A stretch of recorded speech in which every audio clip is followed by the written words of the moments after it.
21वीं सदी में रहते हैं जहां साइंस हमसे कई ज्यादा एडवांसमेंट की राह पर है। हर मिस्ट्री अनफोल्ड हो गई है। यहां तक कि टेक्नोलॉजी, एआई वो सब कर पा रहा है जो हम इंसान सोच भी नहीं सकते। पर आज भी कुछ ऐसी मिस्ट्रीज हैं जो राज की तरह उलझी रह गई। ऐसी मिस्ट्रीज जिन्हें साइंस भी नहीं सुलझा पाई।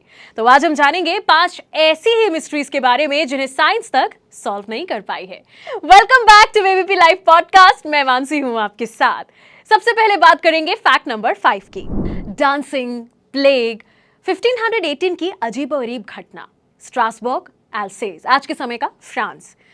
इसमें जुलाई 1518 में घटी थी जब फ्रॉ ट्रोफिया नाम की एक महिला स्ट्रासबर्ग की सड़कों पर अचानक से नाचने लगी और वो 5 से 6 दिनों तक लगातार अकेली ही नाची। फिर उस महिला के साथ 30 से 40 लोग और जुड़ गए और कुछ लोगों की हार्ट अटैक और थकान के कारण मौत भी होने लगी। कुछ ही महीनों में उनके साथ 400 के करीब और लोग जुड़ गए, लेकिन किसी को पता नहीं था कि वह नाच क्यों रहे हैं। उनके रिश्तेदारों ने उन्हें रोकने की बहुत कोशिश की, लेकिन वो कुछ भी नहीं सुन रहे थे और लगातार ही नाचे जा रहे थे। और नाचने वालों के चेहरों में कोई भी भाव नजर नहीं आ रहा था और वो खुशी से नहीं नाच रहे थे। उस समय के डॉक्टर्स के मुताबिक ये हॉट ब्लड का कारण है और जब लोग थक जाएंगे तो वो खुद ही रुक जाएंगे। इसलिए शहर के लोगों ने उनके लिए स्टेज तैयार किया और बैंड को गाने बजाने के लिए बुलाया गया। लेकिन इससे हालात और भी खराब हो गए। नाचने वाले लोगों में मौत की संख्या अब 15 पर डे तक पहुंच गई। इसके बाद इसे उस समय की महामारी घोषित कर दिया गया और डांसिंग प्लेग नाम दिया गया। ये बीमारी जिस रहस्यमय तरीके से शुरू हुई थी उसी तरीके से खत्म भी हो गई और इसके खत्म होने की तारीख और जानकारी पूरी तरह से मिल नहीं पाई। लेकिन ये हिस्ट्री के लिए एक रहस्य बन के रह गया, जिसके पीछे का कारण आज भी साइंटिस्ट पता लगाने की कोशिश कर रहे हैं। आधुनिक शोध यानी कि अगर हम मॉडर्न रिसर्च की बात करें, इसके मुताबिक इसका रीजन फूड पॉइजनिंग को बताया गया। इसी प्रकार से इस घटना पर लोगों द्वारा बहुत से तर्क दिए गए, पर अभी तक इसका असल रीजन पता नहीं चल पाया है। एंग्लो फेटिकनी एक इटालियन अमेरिकी फिक्र शो आर्टिस्ट थे। वो अपनी एक खास तरह की क्षमता की वजह से हिस्ट्री में काफी पॉपुलर हो गए और उनकी ये खासियत थी कि वो पानी में बिना किसी प्रयास किए भी डूबते नहीं थे। उनकी इसी खासियत की वजह से उन्हें ह्यूमन कॉक नाम दिया गया था। उनके शरीर में ये खासियत बचपन से ही मौजूद थी, लेकिन समय के साथ साथ ये बहुत से लोगों को भी पता चली। उनकी इस कैपेसिटी को बहुत से लोगों ने परखना भी चाहा, इसीलिए एक बार उन्हें बोरी में सील बंद कर दिया गया और उनके पैरों में 20 पाउंड का कैनन बॉल बांधा गया। लेकिन कुछ ही देर में एंग्लो ने बोरी से अपना सिर बाहर निकाला और पानी में बिना कोशिश किए, बिना डूबे 8 घंटे तक ऐसे ही रहे।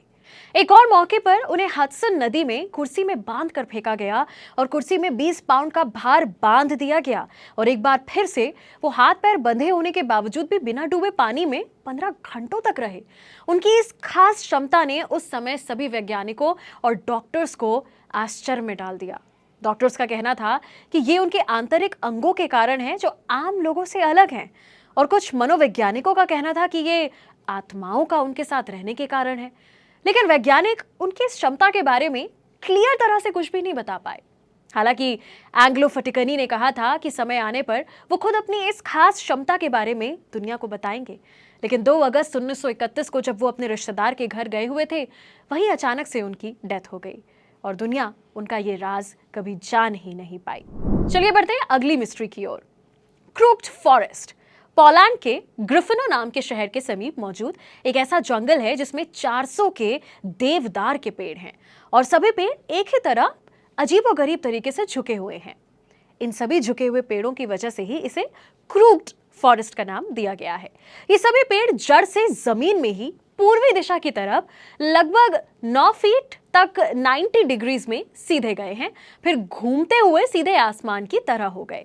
अपने इस अजीबोगरीब आकार की शेप के बावजूद भी ये सभी पेड़ स्वस्थ हैं और 50 फुट ऊंचे हैं। पॉसिबिलिटी है कि ये सभी पेड़ यहाँ 1930 में लगाए गए थे। इन पेड़ों के अजीब आकार का पता लगाने के लिए बहुत सी रिसर्चेस की गई, लेकिन अभी तक पक्का पता नहीं चल पाया है।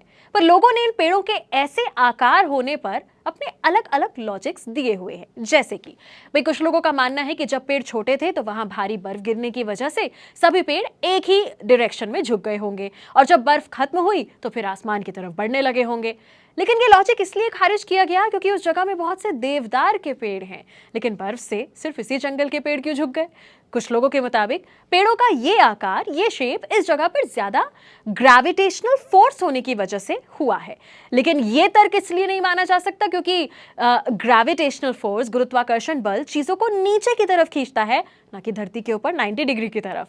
इन सब में सबसे ज्यादा तर्क जो सही माना जाता है वो ये है कि इन पेड़ों को ये आकार उस समय किसानों द्वारा जानबूझकर दिया गया था।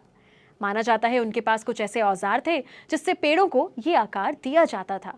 लेकिन ये औजार कौन से थे, किस वजह से पेड़ों को ऐसा आकार दिया जाता था, ये अभी भी मिस्ट्री ही है। इसीलिए इस तर्क को भी पूरी तरह क्लियर नहीं माना जा सकता। इस तरह से क्रूक फॉरेस्ट के ये 400 पेड़ अभी तक साइंस के लिए एक अनसुलझे रहस्य ही बनकर रह गए हैं। चलिए बढ़ते हैं हमारे अगली मिस्ट्री की ओर। पॉलिश मूल के अमेरिकी पुरातात्विक पुस्तक विक्रेता विल्फ्रेड एम वॉयनिच, इन्होंने 1912 में वॉयनिच मैन्युस्क्रिप्ट का अधिग्रहण किया था। वॉयनिच मैन्युस्क्रिप्ट पूरे 240 पन्नों की एक किताब है जिसमें ऐसी लैंग्वेज और स्क्रिप्ट का इस्तेमाल किया गया है जिसे शायद ही कोई पढ़ पाए। जैसा कि आप फोटोग्राफ में देख रहे हैं, पूरी किताब इसी तरह रंग बिरंगी कलाकृति और अजीबोगरीब रेखाओं से भरी पड़ी है। पन्नों में जिस तरह के पौधों को बताया गया है वैसा शायद ही हमें अर्थ पर कभी देखने को मिले। अब तक ये क्लियर नहीं हो पाया है कि आखिर इस किताब को लिखने वाला है कौन। कार्बन डेटिंग की मदद से खुलासा हुआ है कि किताब 1404 से 1438 के बीच लिखी गई होगी। इसे दुनिया की सबसे रहस्यमयी लिखी हुई किताब के तौर पर माना जाता है। कुछ का मानना है कि इसे बतौर फार्माकोपिया तैयार किया गया होगा ताकि मध्यगीन या आधुनिक चिकित्सकीय विषयों के बारे में बताया जा सके। चलिए अब इस लिस्ट में वो आखिरी मिस्ट्री कौन सी है इसके बारे में जानते हैं। खिसकते हुए पत्थर, death valley, California. Death valley के नाम से मशहूर इस जगह पर सैकड़ों पत्थर मौजूद हैं। इस ड्राई डेजर्ट पर अलग अलग वजन के ये पत्थर बड़े ही मिस्ट्री के वे में मौजूद है। कुछ पत्थर ऐसे लगते हैं जैसे वो घिसटते हुए आगे बढ़ रहे हैं, उनके पीछे लंबी लकीर मौजूद है। यहाँ मौजूद नज़ारा कुछ ऐसा है कि आप देखकर एकदम शॉक्ड हो जाएंगे। किसी इंसान या जानवर के जरिए इन पत्थरों को घसीटने के सबूत नजर नहीं आते क्योंकि वहां मौजूद मिट्टी बिना छेड़छाड़ के दिखाई देती है। कुछ लोगों का ऐसा मानना है कि ज्योग्राफिकल बदलाव हुए हैं या किसी स्टॉर्म के चलते, किसी तूफान के चलते पत्थर कुछ इस तरह से यहाँ पर मौजूद हैं। तो ये थी 5 मिस्ट्रीज जिन्हें आज तक साइंस भी कभी सॉल्व नहीं कर पाई। मिलेंगे अगले वीडियो में बहुत जल्द ऑन एबीपी लाइव पॉडकास्ट। मैं मानसी हूँ आपके साथ।